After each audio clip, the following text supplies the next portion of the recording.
రత్న ప్రకటించారు.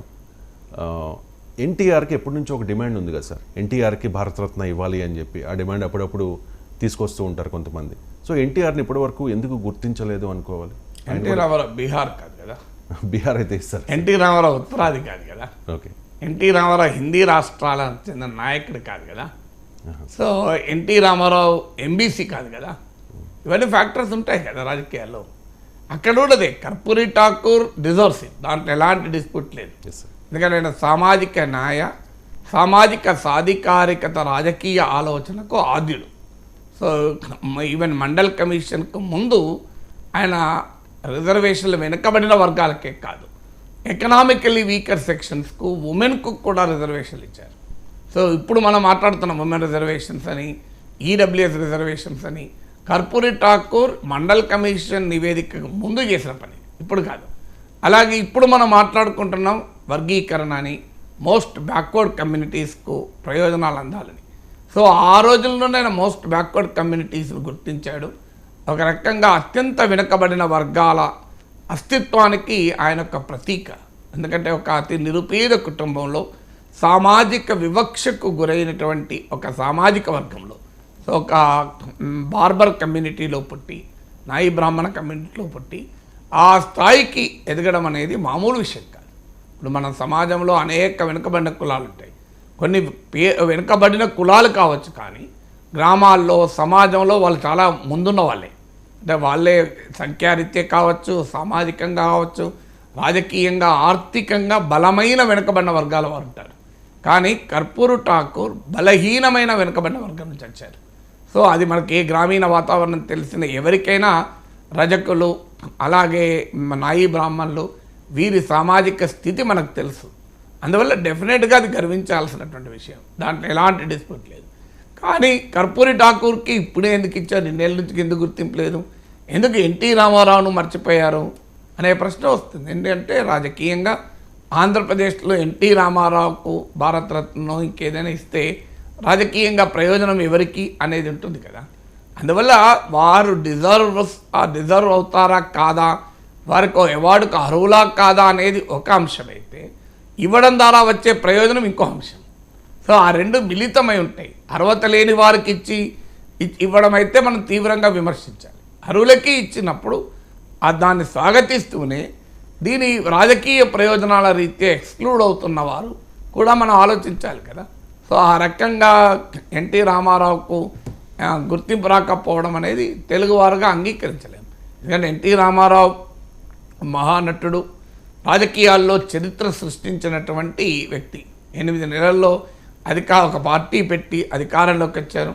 తెలుగు వారికి జాతీయ స్థాయిలో గుర్తింపు తెచ్చినటువంటి నాయకుడు. సో మీకు అంతకుముందు మనం తెలుగువారిని మద్రాసి అని పిలిచేవారు. అలాంటిది ఢిల్లీ పురవీధుల్లో ఒక తెలుగు అస్తిత్వాన్ని గుర్తించినటువంటి వ్యక్తి. ఎందుకంటే నాకు అనుభవం, 80s కన్నా ముందు కూడా మనకు మద్రాసి అని పిలిచేవారు.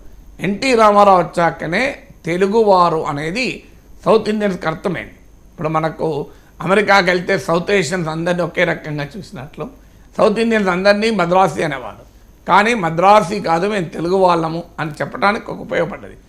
దేశంలోనే అత్యంత శక్తివంతమైన నాయకురాలు, శక్తివంతమైనటువంటి పార్టీ కాంగ్రెస్ పార్టీ. అలాంటి కాంగ్రెస్ పార్టీని ఆంధ్రప్రదేశ్లో ఎన్టీ రామారావు ఓడించగలిగారు. కాంగ్రెస్ పార్టీ మొదటి నుంచి కూడా కాంగ్రెస్కి అండగా ఉన్నది. అలాంటి బలమైన జాతీయ పార్టీలు ఓడించి ప్రాంతీయ పార్టీల రాజకీయాలకు కూడా ఎన్టీ రామారావు ఒక ఆద్యుడు. ఒక దశలో తెలుగుదేశం పార్టీ ఢిల్లీలో పార్లమెంట్లో ప్రతిపక్ష పార్టీగా ఉండేది. కేంద్ర రాష్ట్ర సంబంధాల మార్పుకు ఒక ఇన్స్ట్రుమెంటల్ పాత్ర, నేషనల్ ఫ్రంట్ చైర్మన్గా, ప్రతిపక్ష నేతగా భారతదేశ రాజకీయాల్లో ఒక విశిష్టమైన స్థానం కలిగిన వ్యక్తి. బహుశా ఎన్టీ రామారావుకు ఏ అవార్డు ఇచ్చినా దేశంలో ఏ రాజకీయ పార్టీ కూడా వ్యతిరేకించారు. ఏ రాజకీయ పార్టీ, ప్రతి రాజకీయ పార్టీ స్వాగతిస్తుంది. ఇంతకన్నా కావాల్సింది ఏంటి? ఇప్పుడు మీరు ఏ రాజకీయ పార్టీ ఎందుకు ఇచ్చారు అని అనే ప్రశ్నే లేదు. కానీ ఎందుకు ఇవ్వడం లేదు అంటే ఆంధ్రప్రదేశ్లో దేశంలో అధికారంలో ఉన్న పార్టీకి అవసరం లేదు కనుక ఎన్టీ రామారావు పరిస్థితి. అందుకే అన్నాను నేను, ఆయన బీహార్ కాదు కదా అని. Right sir. అంటే వాళ్ళకి ఇచ్చే ఉద్దేశం లేకపోవచ్చు, కానీ చంద్రబాబు నాయుడు గారికో లేకపోతే వాళ్ళ కుటుంబ సభ్యులకో అడగాల్సిన బాధ్యత ఉంటుంది కదా సార్. అడుగుతున్నారు కదా, అడపాదడప మహానాడులో కూడా తీర్మానాలు చేస్తున్నారు, అది అడుగుతున్నారు. ఒక విమర్శ డెఫినెట్గా ఉంది. సార్ ఎందుకంటే ఆయన వాజ్పేయి ప్రభుత్వం ఉన్న రోజుల్లో చంద్రబాబు నాయుడు గట్టిగా కనుక అడిగి ఉంటే తప్పనిసరిగా వచ్చేది, అందరికీ తెలుసు. ఎందుకంటే ఎన్డీఏ ప్రభుత్వం ఆ రోజు తెలుగుదేశం పార్టీ మద్దతు పైన ఆధారపడ్డ పార్టీ ప్రభుత్వం. తెలుగుదేశం మద్దతు ఇవ్వకపోతే వాజ్పేయి ప్రభుత్వం ఉండదు. సో అలాంటి అవకాశం చంద్రబాబు నాయుడు చాలాసార్లు చెప్పాడు కూడా, కేంద్రంలో ప్రభుత్వాలను నిర్ణయించడంలో పాత్ర పోషించాలని.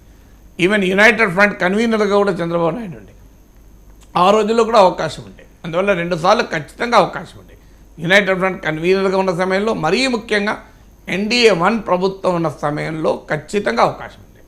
ఎందుకంటే ఆ రోజుల్లో వాజ్పేయి ప్రభుత్వం తెలుగుదేశం మద్దతుతో ఉంది కనుక, అటల్ బిహారీ వాజ్పేయి కూడా రామారావు అంటే గౌరవమే కనుక అవి ఏమాత్రం నో అనే ప్రసక్తే లేదు. కానీ చాలామంది రాజకీయాల్లో చెప్తుంటారు, అప్పుడు కుటుంబము నుంచి వచ్చినటువంటి ఇష్యూస్ వల్లనే తీసుకోలేదు అని. దానికి కారణం అందరికీ తెలుసు.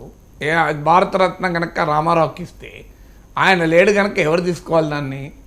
చంద్రబాబు నాయుడు తీసుకోలేడు, ఖచ్చితంగా లక్ష్మీపార్వతి తీసుకోవాలి, ఎందుకంటే ఆమె సతీమణి.